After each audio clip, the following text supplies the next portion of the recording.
அகிலமெங்கும் உள்ள தமிழ் நேயர்கள் அனைவருக்கும் பரம்பரை ஜோதிடர் உங்கள் மனோ பாலாஜியின் அன்பான வணக்கம். தனுசு ராசியில் பிறந்த அன்பர்களுக்கு குரு பகவானின் பெயர்ச்சி, ஏன்னா உங்கள் ராசிநாதன் குரு பகவான், 4ஆம் அதிபதி சுகஸ்தானாதிபதியும் குரு பகவான். இந்த குரு பகவான் 8ஆம் பாவகத்தில் உச்சபலம் அடையக்கூடிய காலம் இந்த ஜூன் மாதம் 1ஆம் தேதி இரவு இந்த பெயர்ச்சி ஏற்பட போகுதுங்க. இந்த பெயர்ச்சி நாள் நம்மளுடைய ராசிக்கு எப்பேற்பட்ட சாதகமான யோக பலன்கள் நமக்கு அமையப்போகுது, இதனால் நம்மளுடைய வாழ்க்கையில் அப்படின்னா தொழில், குடும்பம், பொருளாதாரம், பண வரவு சார்ந்த சில நல்ல விஷயங்கள், எதிர்பார்க்கக்கூடிய அன்பு சார்ந்த எதிர்பார்க்கக்கூடிய ஒரு முன்னேற்றமான காலகட்டம் நமக்கு சாதகமாக இருக்க போகுதா அப்படிங்கிறத பற்றி தாங்க இந்த பதிவில் இப்போ நம்ம தெளிவாக பார்க்க போகிறோமுங்க. ஃபஸ்ட் டைம் பார்க்குறவங்களா இருந்தீங்கன்னா சப்ஸ்கிரைப் பண்ணி பெல் பட்டன் அழுத்தி ஆல் ஆப்ஷன் கொடுங்க. தனுசு ராசி அன்பின் சின்னமாக கொண்ட ராசி, வில் அம்பு ஆச்சுங்களா. தனுசு ராசி காலபுருஷ தத்துவத்தில் அக்னி தத்துவம், யாகத்தின் தத்துவம் அப்படின்னா யாகத்தின் நெருப்பின் தத்துவம் கொண்ட ராசி தனுசு ராசி. அதுவே பாக்கிய ஸ்தானாதிபதியாக 9ஆவது வரக்கூடிய தனுசு ராசி அன்பர்கள் எப்போவுமே தானத்தையும் தர்மத்தையும் மற்றவங்களுக்கு உதவி செய்கிறதுலையும் ரொம்ப ரொம்ப வள்ளலாக இருக்கக்கூடியவங்க தான் தனுசு ராசிக்காரர். இவங்க எப்போவுமே நீங்கள் அடுத்தவங்களுக்கு கொடுக்கத்தான் தெரியும், கை நீட்டி வாங்க தெரியாது. தர்ம காரியங்கள் செய்கிறதுல ரொம்ப பிடிச்ச மனிதர்களாக நீங்கள் இருப்பீங்க. அதே சமயத்தில் பிறந்த ஊர் மட்டும் இல்லை, எந்த தேசத்தில் இருந்தாலும் அந்த தேசத்தில் உங்களுக்குன்ட்டு ஒரு பேர், புகழ், மற்றவங்களுடைய சப்போர்ட்டு கிடைக்கக்கூடிய ஒரு பொசிஷனை நீங்கள் உருவாக்கிக்குவீங்க. அதுதான் தனுசு ராசிக்காரருடைய குணம். ஆன்மீகத்தில் அதிகமாக நாட்டம் இருக்கக்கூடியவங்க. கோயில் கும்பாபிஷேகம் பண்ணுறது, கோயிலுக்கு போய் சாமி கும்பிடுறது, கோயில் நிர்வாகம் பண்ணுறது, அதே நேரத்தில் மற்றவங்களுக்கு ஏதாவது நம்மளுடைய காலத்துக்கு பின்னால் கூட நம்மளுடைய பேரில் ஏதாவது ஒன்று தர்ம ஸ்தானங்கள் செய்யணும் அப்படின்னு நினச்சி வாழக்கூடியவங்க தான் இந்த தனுசு ராசிக்காரர். ஆனால் அப்பேற்பட்ட உங்களுக்கு சனி பெயர்ச்சினால் 4ஆம் இடத்தில் அர்த்த அஷ்டம சனி, இதற்கு முன்னால் பார்த்தோம்னா 3ஆம் இடத்தில் ராகு, பாக்கியஸ்தானத்தில் கேது, இதெல்லாமே இருந்ததுனால கண்டிப்பாக சில மனசளவில் சில மன நிம்மதி அப்படிங்கிறது கொஞ்சம் குறைஞ்சி இருக்கும்.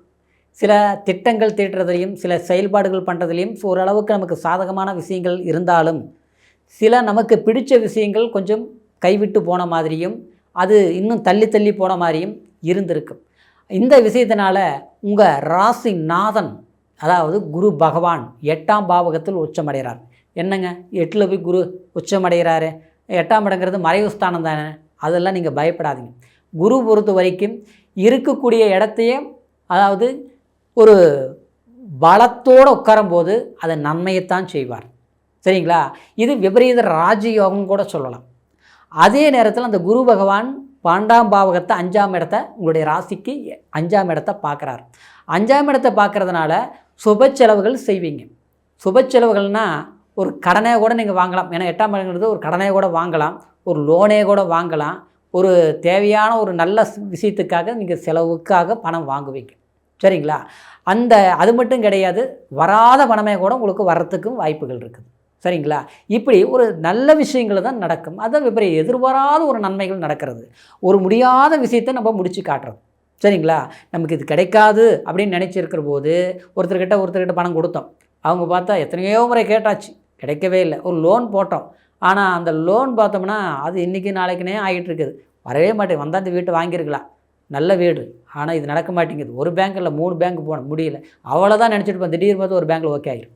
அந்த மாதிரி இந்த 8ஆம் இடத்தில் குரு உச்சபலம் அடையும் போது சரிங்களா, நம்மளால் சொந்த வீட்டில் குடியிருக்க முடியுமா, இல்லை நாம் நினச்ச ஒரு வாழ்க்கை அமைச்சிக்க முடியுமா, இல்லை நாம் எதிர்பார்க்குற ஒரு ஊரில் போய் ஒரு வேலை செய்ய முடியுமா, ஒரு அரசாங்க வேலையோ இல்லை வெளிநாட்டு வேலையோ இல்லை நமக்கு பிடிச்ச வேலை, சரிங்களா, இது எல்லாமே முடியுமாங்கிறது முயற்சி எடுத்து முடியாமல் இருந்த விஷயத்த இந்த 8ல் போய் குரு உட்கார்ந்து ஆட்சி பலத்தை பெற்று அதனால் அந்த 12ஆம் பாவத்தை பார்க்கும்போது 5ஆம் பார்வையாக அப்போது ஒரு நல்ல முயற்சி சக்ஸஸ் ஆகும்போதுன்னு அர்த்தம்.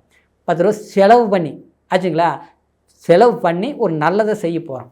ஒரு வீடு வாங்கினா மேடம் செலவு பண்ணி தானே வீடு வாங்க முடியும், ஒரு கல்யாணம் பண்ணால் செலவு பண்ணி தானே கல்யாணம் பண்ண முடியும். சரிங்களா. அந்த மாதிரி ஒரு வெளிநாடே போகிறோம்னு வச்சுங்களேன், அப்போது நம்ம கொஞ்சம் செலவு பண்ணி தானே விசா எடுத்து தான் நம்ம போக முடியும். அந்த மாதிரி நல்ல செலவுகள் நீங்கள் பண்ணுவீங்க.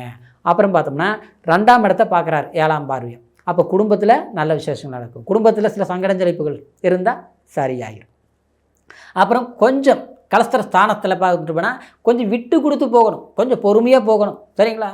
எது எடுத்தாலும் சரி பட்டுன்னு செய்யலாமா, வேண்டாம், நீங்கள் பொறுமைசாலி தான், இருந்தாலும் தேவையில்லாத பிரச்சனைகள் வரும்போது நாமளும் மனுஷன் தானே, ஏதோ வாய் விட்டு ஒன்று சொன்னோம்னா அது பெரிய ரகலையாயிரும். அதனால் எதுவுமே கொஞ்சம் பொறுமையாக நடந்துக்கிறது நல்லது. கொஞ்சம் அதை ஈஸியாக நீங்கள் பிரச்சனை சால்வ் பண்ணிக்க முடியும். சரிங்களா?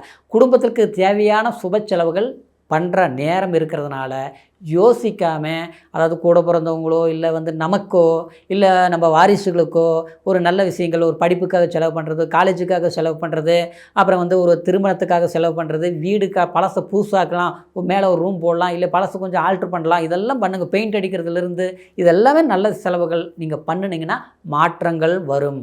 சரிங்களா? அடுத்தது பார்த்தோம்னா சனி பகவான் 4ஆம் இடத்துல இருக்கிறதுனால நீங்கள் எப்படியுமே செலவுகள் வந்துட்டு தான் இருக்கும், மாற்றமே இல்லை. அப்போது அந்த செலவை சுப செலவாக நம்ம மாற்றிக்கணும். அப்போ 4ஆம் இடத்தை பார்த்துட்டார். வண்டி வாகன யோகம் நமக்கு மட்டும் ஒன்றும் முடிய மாட்டேங்குது. எனக்கு ஒரு ஆசை, ஒரு நல்ல வண்டி வாங்கணும், நல்ல ஒரு கார் வாங்கணும், ஏற்கனவே வாங்கணும், எல்லாம் வாங்கி தான் எல்லாம் போச்சு. 4 வண்டி வச்சுருந்தேன், எல்லாமே போச்சு. வண்டிலேயும் பிஸ்னஸ் பண்ணியிருந்தேன், இன்றைக்கி எல்லாம் போச்சு. அந்த கதையெல்லாம் முடிஞ்சது. சரிங்களா? இப்போ உங்களுக்கு பிடிச்ச மாதிரி ஒன்று உருவாக்குவீங்க. ஒரு வண்டியே வச்சுருந்தாலும் அடிக்கடி ரிப்பேர் ஆகும், செலவாக வருது, எத்தனை தான் பண்ணுறதுங்கிற அளவுக்கு வெறுப்பாக இருக்கும். சரிங்களா? அதை நீங்கள் சரிப்படுத்தக்கூடியது மட்டும் கிடையாது, புதுசாக வாங்க வேண்டிய ஒரு வாய்ப்புகளும் இந்த வருடம் அப்படின்னா இந்த ஜூன் மாதத்துலேருந்து, அதாவது 2027 ஜூன் வரைக்குமே ஒரு சாதகமான ஒரு காலகட்டமாக இருக்க போகுதுங்க. சரிங்களா? இதில் பார்த்தோம்னா சனி பகவானை உங்களுக்கு அர்த்தாஷ்டமி சனி இருக்கிறதுனால சனி பகவானை பிரார்த்தனை பண்ணிக்கிறது ரொம்ப சிறப்பு. குரு 8ஆம் இடத்துல இருக்கிறதுனால குரு தட்சிணாமூர்த்தியை வழிபாடு பண்ணுங்கள். வியாழக்கிழமை நாளில் தட்சிணாமூர்த்தி கோயில் எங்கே உங்கள் பக்கத்தில் இருக்குதோ அந்த கோயிலுக்கு போய் வணங்கிட்டு வாங்க. சரிங்களா? பாக்கியஸ்தானத்தில் கேது இருக்கிறதுனால, அதாவது முன்னோர்களை வணங்கிட்டு வாங்க. இது இந்த ஜூன் மாதத்துலேருந்து நீங்கள் கண்டினியூ பண்ணுங்கள். சில விஷயங்கள் எப்போவுமே பிரபஞ்சம் இந்த உலகத்தில் எல்லாருக்கும் எல்லாமே இருக்குது, ஆனால் அதை அடையக்கூடிய பாக்கியம் நமக்கு இருக்கணும். சரிங்களா? இந்த உலகத்தில் என்ன இல்லை, அதாவது வீடு வாசல் சொந்த பந்தம் எல்லாமே இருக்குது, ஆனால் நாம் பார்த்தோம்னா அவங்களோட இணைஞ்சிருக்கிற அளவுக்கோ, இல்லை நாம் ஒரு சொந்த வீடு வாசல் வாங்கக்கூடிய அளவுக்கோ, இல்லை நமக்கு பிடிச்ச வேலை கிடைக்கிற அளவுக்கோ அந்த பாக்கியம் இருந்தால் தான் நம்ம அதை அனுபவிக்க முடியும். இல்லைங்களா? சிலர் பார்த்தோம்னா ஒரு நல்ல நட்பாக நமக்கு பிடிச்ச ஒரு வாழ்க்கை அமைச்சுக்கணும் அப்படின்ட்டு எல்லாமே ஓகே ஆயிடுச்சு, இதுதான் பொண்ணு இதுதான் மாப்பிள்ளை எல்லாம் கன்ஃபார்ம் ஆயிடுச்சு. கடைசியில் பார்த்தா நெருங்கி வர நேரத்தில் பார்த்தோம்னா போகம் மாதிரி வெடித்து பிரிஞ்சு போயிடுச்சு, அது நடக்காமல் ஆயிடுச்சு. சிலர்லாம் கல்யாணம் பண்ணியே குடும்ப வாழ்க்கையில் கொஞ்சம் 6 மாதத்துலேயே பிரச்சனை வந்துருச்சுங்க. எல்லாம் பார்த்து தான் பண்ணணும். இதெல்லாம் என்ன எதனால் அப்படின்னா அந்த பாக்கிய ஸ்தானங்கள் நம்மளுடைய ஜாதகத்தில் சாதகமாக இருக்கணும். இப்போ உங்கள் ஜாதகத்திலே பார்த்துட்டா கூட தனுசு ராசிக்கு இப்போ நான் இந்த கோச்சார் அடிப்படையில் சொல்லியிருக்கிறேன். ஆனால் பிறப்பு ஜனன ஜாதகம்னு ஒன்று இருக்குது பார்த்தீங்களா, அதில் கிரக பாலங்கள் நம்ம பிறக்கும்போது அந்தந்த கிரகங்கள் எங்கெங்கே அமைஞ்சிருக்குது, அப்போது நமக்கு எந்த மாதிரி ஸ்தான பலத்தை அப்படின்னா எந்த மாதிரி முயற்சிகள் எடுக்கலாம், ஒரு திருமணம் எந்த ராசிக்காரர் பண்ணலாம், கல்யாணம் ஆயிடுச்சு அதுக்கப்புறம் நம்ம எந்த வீடு எந்த வாசல் நமக்கு சாதகமான வாசல், எந்த திசை சாதகமானது, இது நம்ம சொந்த தொழில் பண்ணலாமா பண்ணக்கூடாது, அரசாங்க தொழில் வாய்ப்புகள் இருக்கா, எல்லாமே பிறப்பு ஜனநாயகத்தில் நம்ம தெரிஞ்சுக்க முடியுங்க. சரிங்களா? சாதகமான நேரத்தில் நீங்கள் எப்படி போனாலும் சக்ஸஸ் பண்ணிடுவீங்க. சில பாதகமான நேரத்தில் நீங்கள் இப்படி தான் கரெக்டாக அக்யூரேட்டாக இருந்தால் கூட நம்மளால் பிரச்சனை தேடி வரும். சரிங்களா? கூட இருந்தே குளிச்சு பாரு வச்சுருப்பாங்க. யாரை நம்ம அதிகமாக நேசிச்சுமா அன்பு வச்சுமா அவங்களாலே நம்ம ஏமாற்றப்பட்டு அப்படியே ஒரு நம்மளை பொம்மையாக்கி வச்சுருப்பாங்க. சரிங்களா? இப்படி எல்லாமே நம்மளுடைய ஜாதக ரீதியில் சாதக பாதகங்களை ஜனன ஜாதகத்தை தான் தெரிஞ்சுக்க முடியுங்கிற காரணத்தினால உங்களுடைய ஜாதகத்தை ஒரு முறை பார்த்துக்குங்க. சரிங்களா? இது வரைக்கும் பார்க்காமல் இருந்து நம்மக்கிட்ட பார்க்கணும்னு நீங்கள் நினச்சிங்கன்னா கீழே இருக்கிற நம்பருக்கு ஃபோன் பண்ணி உங்களுடைய பிறந்த தேதி, பிறந்த நேரம், பிறந்த ஊர், எந்த ஊரில் இருந்தாலும் சரிங்க, ஃபோன் மூலியத்தில் கூட ஜாதகம் பார்த்துக்கலாம். சரிங்களா? அதில் நீங்கள் முழுமையாக நீங்கள் பார்த்து தெரிஞ்சுக்கிட்டு சந்தேகங்களையும் கேட்டு புரிஞ்சுக்கிட்டு, அதாவது எது எப்படி செய்யலாம், நம்ம நேரம் எப்படி இருக்குதுங்கிற ஒரு மன பொலிவோட மன தைரியத்தோடு செயல்படுங்க. தனுசு ராசிக்காரர் உண்மையிலேயே அன்பானவர்கள். நீங்கள் யாரையும் ஏமாற்றிருக்க மாட்டீங்க, உங்களை தான் பல பேர் ஏமாற்றிருப்பாங்க. ஆனால் ஏமாத்தினாலும் பெருசாக எடுக்க மாட்டீங்க, கடவுள் இருக்கிறாருன்னு நினச்சிட்டு போயிட்டே இருப்பீங்க. ஆனால் நல்லது நடக்கும். குரு பயிற்சி சாதகம் அற்புதம். இந்த குரு பயிற்சியிலிருந்து உங்களுடைய வாழ்க்கையில் செல்வ செழிப்பும் மன மகிழ்ச்சியும் அற்புதமாக இருக்கணுங்கிற ஒரு வாழ்த்துக்களோட மீண்டும் அடுத்த பதிவில் சந்திக்கிற வரைக்கும் நன்றி, வணக்கம்.